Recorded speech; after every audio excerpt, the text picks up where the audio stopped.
Hi friends, welcome to 5 Minutes Tech YouTube channel. Here is Samsung Galaxy S23 Ultra 5G smartphone. In this video, you will learn how to turn off keyboard sound in your phone Samsung Galaxy S23 Ultra 5G. First of all, go to the typing interface.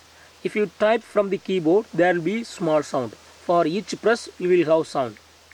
Listen. If you would like to turn off this sound, yes, you can do it.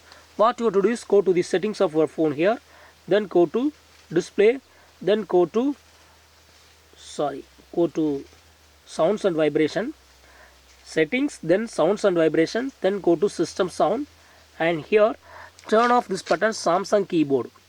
Just turn off this button. Now go to the typing interface and type something on the keyboard. There will not be sound hereafter because sound is turned off, keyboard sound is turned off. In this way you can easily turn off keyboard sound in your phone Samsung Galaxy S23 Ultra 5G. That's all friends, thanks for watching. Bye.